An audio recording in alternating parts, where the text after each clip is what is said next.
sufoco. 3-1, o Dudu jogou pra caramba, né?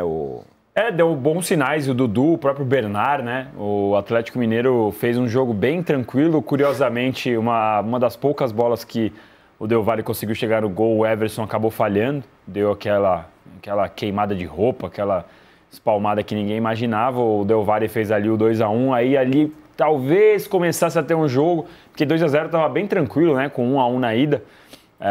E quando o Independente Del Valle começou a imaginar que pudesse fazer alguma coisa, a hora que saiu o Hulk cara a cara também, numa bola desviada da defesa, o Hulk ficou tranquilo, marcou o gol de número 499 dele, né, 15 jogos depois, e aí resolveu. Foi um jogo realmente muito seguro do Atlético Mineiro. Confesso que eu fiquei um pouco decepcionado com o Del Valle. Del Valle, como você disse, é um time que a gente não sabe muito bem o que esperar, às vezes é até frio demais, né? Muito calculista. Eu esperava um pouco mais do Del Valle, mas não teve muito o que oferecer. Foi um bom jogo do Dudu, um bom jogo do Bernard, o Hulk entrou fazendo gol, o Arana também jogou legal. Foi uma boa partida. Acho que ainda é cedo para falar, né? O nosso amigo aí já está comemorando, acho que é cedo para falar que o Sampaoli já salvou o Galo, que agora vai e tal, mas é um bom sinal. Pena para o atleticano que o jogo é só dia 22 de novembro, né? Tenho certeza que se o atleticano pudesse assinar, assinaria esse jogo para domingo, para já pegar o embalo. Mas como é só dia 22 de novembro, a gente vai ter que observar como vai ser esse resto de temporada do Galo. O Galo ainda tem um pouco do Brasileirão, acho bem difícil lutar contra a zona de rebaixamento, mas tem que fazer alguma coisa. Não dá para largar 100% e colocar todas as fichas numa final de Sul-Americana. Acho que é um alento para a temporada do Galo, mas não é uma salvação, porque o Galo gastou bastante dinheiro, o Galo fez empréstimo, o Galo não está assim, nossa, era o nosso objetivo final da temporada. Lembrando que no ano passado o Galo jogou 2 finais, Copa do Brasil e Libertadores. Jogar a final da Sul-Americana, legal, esportivamente legal, a torcida pode comemorar, mas não dá para falar que salvou a lavoura, não. Daqui a pouco a gente vai falar sobre grana do Atlético, porque o Atlético vai sair da Libra, vai voltar para a LFU. E tem a ver com grana também. O Galo está enterrado em dívidas. Agora, dentro de campo, o Hulk voltou a marcar depois de 2 meses. Tinha marcado lá contra o Godoy Cruz, ficou no banco, não sei o quê. Pimba, ontem fez gol. E ainda está incomodado de ser reserva, porque parece que ele é reserva. Né? O São Paulo escala os times nos jogos mais importantes, o Hulk não é titular. Então o Hulk, nesse momento, ele está tentando se adaptar e entender qual é o momento real dele, né? Agora, está no banco, é reserva, sem problema nenhum. Isso não é problema, eu sei que fere a vaidade do cara, né? O cara que foi titular sempre em todo lugar, sempre foi ídolo em todo lugar, sempre foi o cara principal, como era no Atlético, e agora a situação mudou. Pelo menos não a idolatria. Ele continua sendo idolatrado, mesmo fora. Entra, a torcida vibra, mas eu acho que ele ainda está se sentindo incomodado. E eu acho que até o não cumprimentar o árbitro vem desse sentimento misturado de não estar gostando, mas tendo que aceitar. O que nunca foi criar problemas assim, mas não está engolindo legal ainda. Beleza, esse é um ponto. Desculpe o trocadilho, que é bem idiota, mas o Dudu foi nobre ontem. Boa. O Dudu foi nobre, porque fazia muito tempo que ele não jogava bola de verdade como ele jogava. Ontem parecia os grandes momentos do Dudu no Palmeiras. Fez confusão no Palmeiras, saiu mal. Fez confusão no Cruzeiro, saiu mal. Foi pro rival, ficou lá, não dava nada certo, não jogava bem. Parecia que estava completamente fora de contexto do futebol, não do Galo. E, de repente, no jogo anterior, fez o gol do empate. E ontem, na minha visão, o fator de desequilíbrio foi o Dudu. O Dudu fez a diferença no Atlético, para o Atlético, positivamente. O Atlético jogou bem? O Atlético jogou bem, muito bem. Mas as jogadas decisivas e as jogadas agudas eram do pé do Dudu. Se você tira o Dudu, faz um cenário, um exercício, olha aquele cenário de ontem e você tira o Dudu dali e põe um outro jogador, qualquer, com outra característica, muitas coisas não iriam acontecer. Por exemplo, como o segundo gol. O segundo gol foi uma jogadaça do Dudu. Veio cortando 2, 3 e assim, rolou a bola no meio de 2 zagueiros. Assim, uma assistência de primeiríssima qualidade. Então o Dudu ontem foi o cara que fez a diferença numa partida. É difícil hoje em dia pelo menos para mim, na minha visão de futebol, você vê um jogo e fala assim, puta, esse cara fez a diferença. Não o time coletivo, porque hoje o modelo de futebol atual é coletivo. Os times fortes jogam coletivamente. Né? É difícil você destacar. Você pega o Paris Saint-Germain e fala, puta, o Dembélé jogou pra cacete, mas o Vitinha também, mas o outro também. Então você fica muito coletivo. Ontem todo mundo jogou bem, mas foi nítido que o fator de desequilíbrio foi o Dudu. E eu sou um crítico do Dudu, pelo comportamento. Às vezes, do desinteresse, às vezes da ironia, às vezes do deboche. Mas ontem foi o Dudu dos grandes dias de Palmeiras. Foi o Dudu, de fato, talvez, o Casão falou, talvez o melhor jogo do ano do Galo e do Dudu, né? Dudu em muito tempo, não só no ano. Fazia muito tempo que o Dudu não fazia uma partida boa. Né? Pois é, muito mesmo. O Independente, para animar torcedores do Palmeiras... esse time foi eliminado ontem, o Independente Del Valle, é líder do campeonato equatoriano, 13 pontos na frente, sabe de quem? 15 pontos na frente, sabe de quem?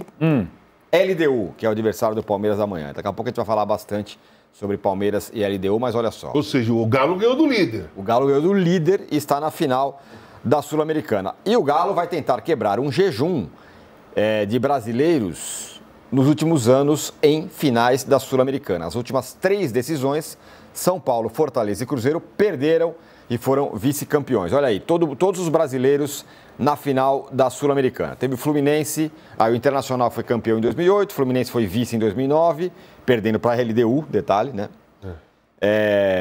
Goiás. O Goiás foi vice também em 2010, o São Paulo foi campeão em 2012, título aquele do Lucas e tal. Título dos 45 minutos. Título dos 45 minutos contra o Tigre da Argentina. Ponte Preta foi vice e desde então a Ponte Preta nunca mais acertou, né?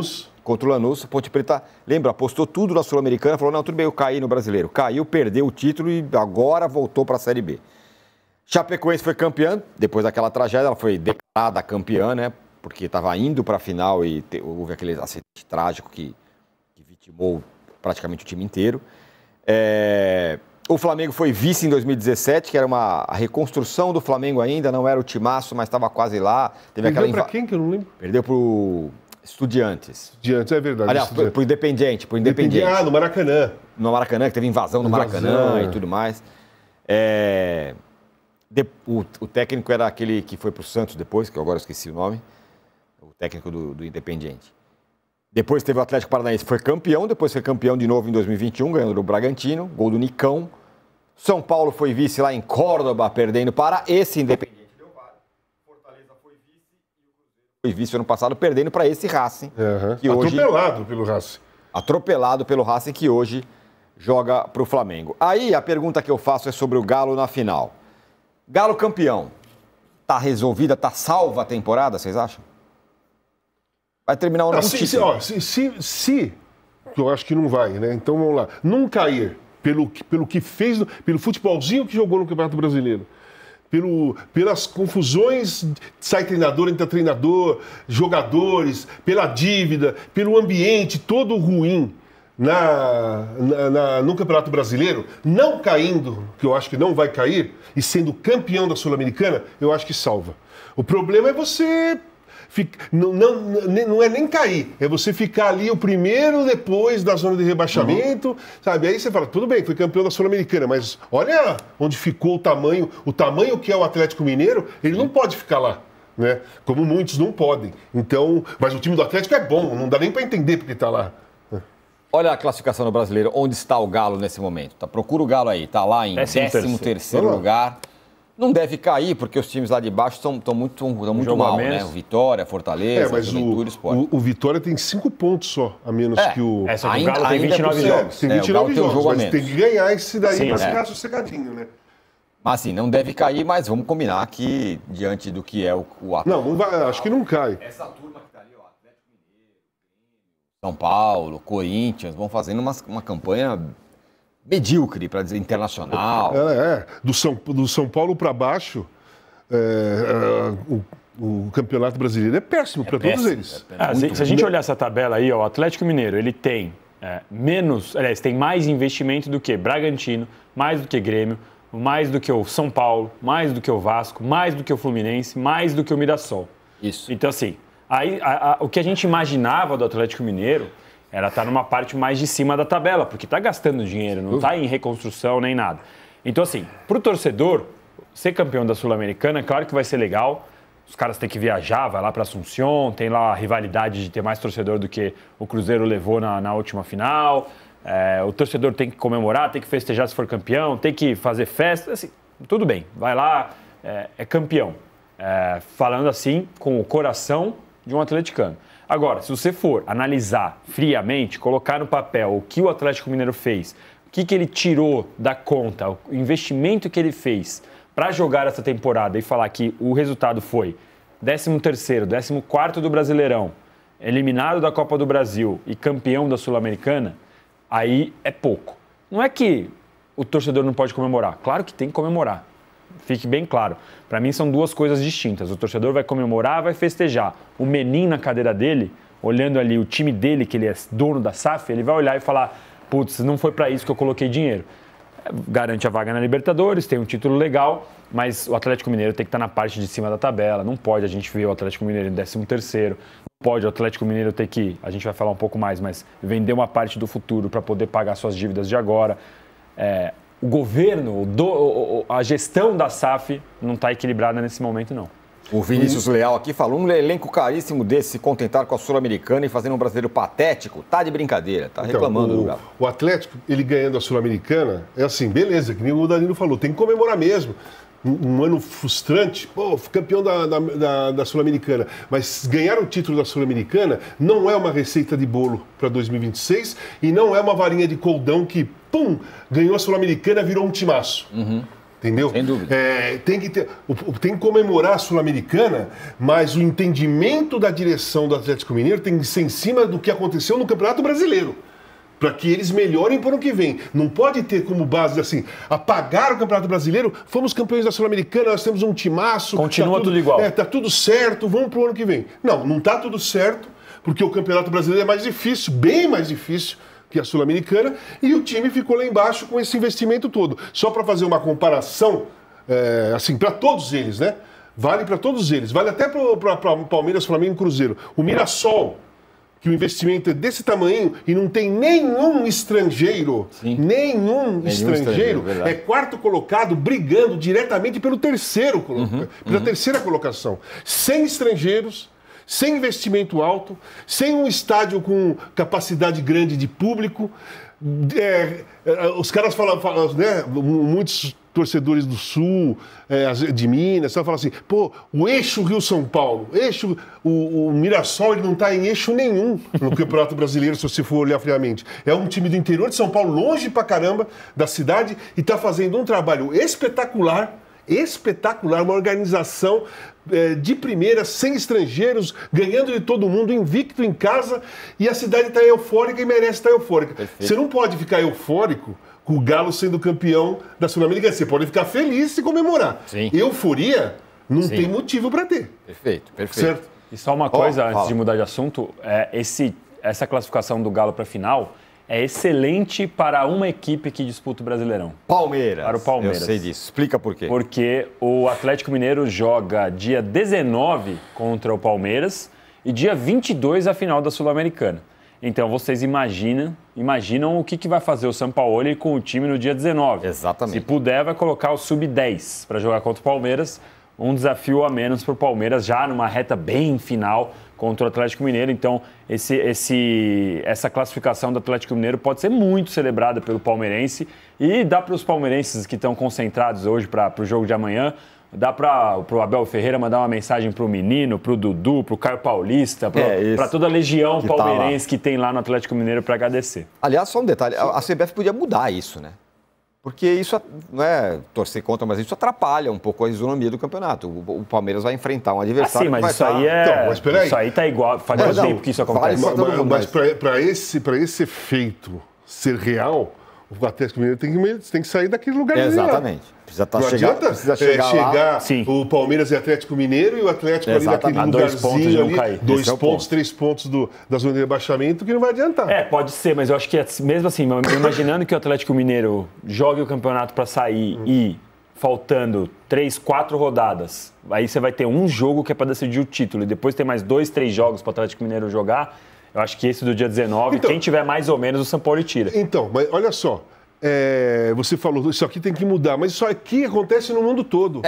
Sim, é duro. Na Itália, então, era. Pô, o cara ganhava a UEFA ou estava chegando na final de Copa Itália, estava lá no meio da tabela. Cara, esquece. Não vai nem correr, não vai mesmo. Não vai, Joguei acabou. lá, não vai. O time precisando ganhar o título, os caras falam em campo, já não enche, pô, né? Esquece o jogo, vocês já estão em tal lugar. E os caras atropelam. Não é um combinado de propósito, é a motivação mesmo. O cara usa a necessidade dele para desmotivar o outro cara. Pra que você vai correr, meu? Sabe, essas coisas todas? Vai se machucar, vai ficar fora da final, tá louco? Pra quê? Isso aí, só essa mudança de tabela que acontece, imagina, o Santos, o Palmeiras vai pegar o Santos, o Flamengo vai pegar o Sport. Se fosse lá atrás, o Sport tinha outra motivação para pegar o Flamengo. Sim. Vai jogar agora já totalmente rebaixado, não tem... Então, assim, essa questão da isonomia... Uma coisa que tem que mudar é exatamente a distância das finais. Isso eu acho que tem que mudar. Pois é. Você não pode jogar a final da Copa do Brasil lá em depois dezembro. que aconteceu tudo, os caras se classificaram num determinado momento, agosto. Setembro, sei lá, classificaram e vão esperar 2 meses e meio para jogar uma final. Muda todo o cenário. Você não aproveita a sua motivação, a euforia da classificação, nada. Sabe uma coisa que eu lembrei, Paulo? Quando os times eram campeões da Libertadores em 95, 96, ficavam o ano todo pensando no Japão. Ficava o ano inteiro. Era campeão meio ano sem ficava pensar meio mais. ano sem fazer nada, Só tocando de lá. no Japão, né? Pensava só o planejamento pro Japão. Mas a Libertadores, a final é mais próxima, não é? Não, é que antigamente não, né? Antigamente era junho, julho, e aí a final em dezembro. Mas hoje, eu tô falando que a Libertadores vai jogando, aí os caras se classificam e pouco tempo depois uma semana depois da... Então, uma semana depois da final. Os caras uma semana depois da Sul-Americana, dia 29. Uma semana depois da Sul-Americana. Vai dar para os treinadores usarem a euforia da classificação da final. Esses caras não conseguem usar. E depois tem um Mundial ainda 10 de dezembro, a Libertadores, depois de 10 de dezembro tem